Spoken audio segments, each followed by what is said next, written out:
Two men journey to the bars and restaurants of Scandinavia to find amazing beers, always with the same question. Hey, what's on tap?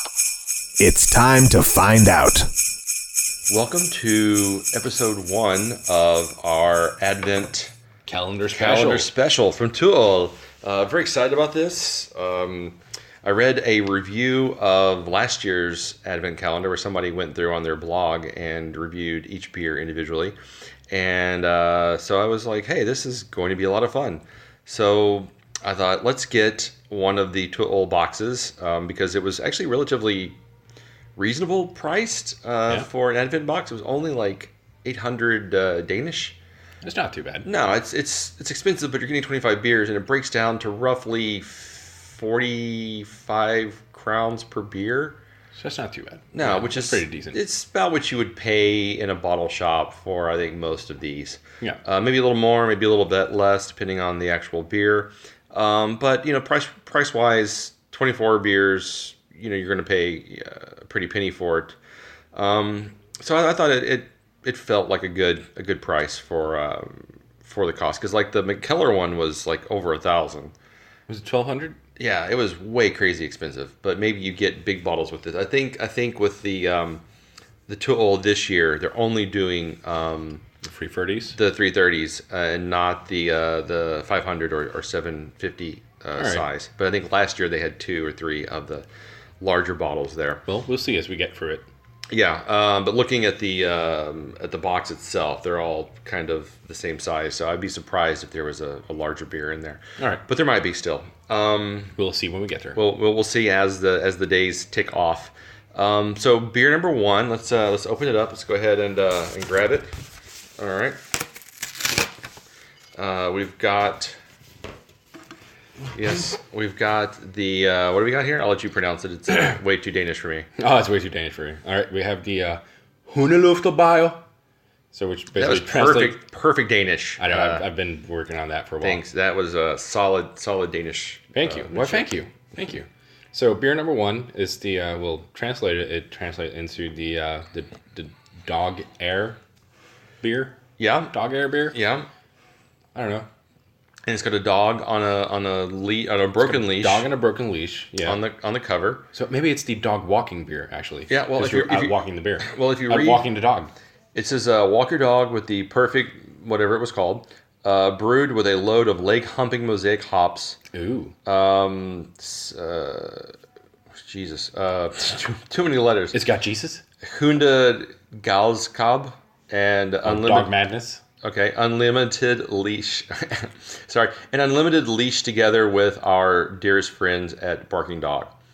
So, Barking Dog, the brewery, I guess, that I'm not familiar with. I've not heard about it, actually. Yeah, so Barking Dog, we'll have to do a little research on that and find out what Barking Dog is or who they are. All right, so let's crack this baby up. There we go. Excellent. All right. Pour it up, sir. So, beer number 1 of the Ol Advent calendar. Okay. Now, I have seen this on the shelves. I've never felt inclined to purchase it for some reason because I thought it was a lager. But now you get to try it anyway. Yeah, I get to try it. And, wow, pours just a huge head. It's one of those that just is very, very frothy out the bottle. You get quite a lot of hops from that. Great. Man, that just smells so citrusy and so hoppy. I cannot wait to try this. The color-wise, it is kind of an orangish yellow. A bit opaque. You're not seeing through this? Nope.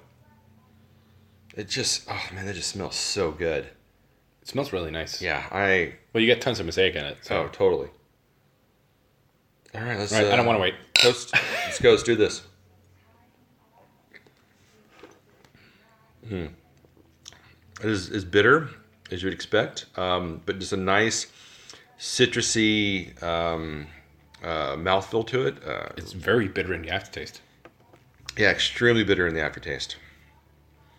I could walk my dog with this. Definitely. If I had a dog. This is off to a great start, I have to admit. I was a bit skeptical about this. This is only, I don't see the alcohol percentage on here. It's on the back. It's not on the front. It's not over there. Oh, it's 5%. So it's not heavy. So you could walk your dog on this. You could very easily. I'm enjoying this. Yeah, no, this is really pleasant. It's got really great lacing in the glass. I've really become, I don't know why, but just the presentation of the beers when you've got this kind of, it retains a nice head and it's got some frothiness that really stays on the glass. I really appreciate these days. Some really good lacing going on there. I'm inclined to agree. Mm-hmm. I'm just way into this. Yeah, I mean, as we poured it, I mean, it just, yeah, and as it mellows out a little bit and some of the carbonation reduces, it is very light on the palate. Mm-hmm. So I mean, I guess it doesn't have a lot of residual sweetness to it. Mm-mm. You get a little bit of the maltness from it. Yeah, but it's very, very subtle. Yeah, it's very subtle. I mean, this is really a hop forward beer. Wow, I can't believe I've been passing this one up because I would have bought this probably a couple of times if I had tried it already before. But it just didn't. It just wasn't something that grabbed my attention. But it definitely makes me want to seek out the Barking Dog and find out what else they've done. We should find out where they're from, actually, and what else they've put out, and because I'd be very curious to try their stuff. And their the graphic is by Polygraphic. Tuol has, usually when you see those lists of the best beer packaging, they usually rank pretty high on their packaging, and this one is a great kind of 40s German the Barking Dog is the Barking Dog. Yeah. So it's kind of a nice 40s German communist era kind of look and feel to the graphics. Probably a German brewer, then I would guess. The Barking Dog. Yeah, the Barking Dog. It's not hard to. It should be pretty easy to find. There's just so many of them. There's so many of the Barking Dogs, really. There's well, I mean, most of them are from the United States. Oh, maybe they're from the U.S. But I don't know. I mean, there's none that really has that many chickens. So. Okay, well, maybe it's an up and coming brewery that no one knows of yet. So it's a new. I mean, it's fresh. You've heard it here first. The Barking Dog. You got so up and excited. coming. You've got to find them. The best new brewer out there. Let's see if we can see if they actually put the collaborating brewery on this. Yeah, the Barking Dog Brewery. Matthias is doing a little research. They've only got 7 chickens in total. Wow, that's kind of amazing. Yeah, it really is. They have what I can see here, they have a seasonal ale out in the... But I mean, this is the latest chicken is from the 15th of May, 2015. Wow, that's crazy. So maybe it's maybe they're just clearing out. Maybe this is what they're doing. So Tuol is just clearing out their shelves of the stuff that they can't sell anymore and putting it in a Chris's beer box. Maybe that's what they're doing. I don't know. I mean, they have 7 chickens in total on Untapped. Maybe it's a really tiny brewery. I don't know. We're gonna have to have a further look on something else than Untapped on this. What does Untapped give this? Do they have a rating on it?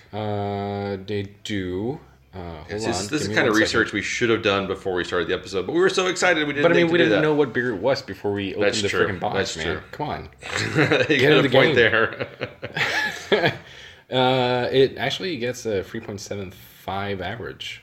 So I can see that. Yeah, that's a respectable average. How many chickens? It's been out for a while, so it's got 2,179 chickens. That's a lot of chickens. Yeah. As of speaking, and the latest one was 3 minutes ago. Wow. So it's still being tried and tested out on the I market. guess someone else is out there opening their Tuol Advent calendar. That's very, very possible. Maybe they're very excited as well. They enjoyed it quite a lot as well. 3.5. As well they should. This is so good. Yeah, I like this. It's a really refreshing, kind of hopped up pale ale.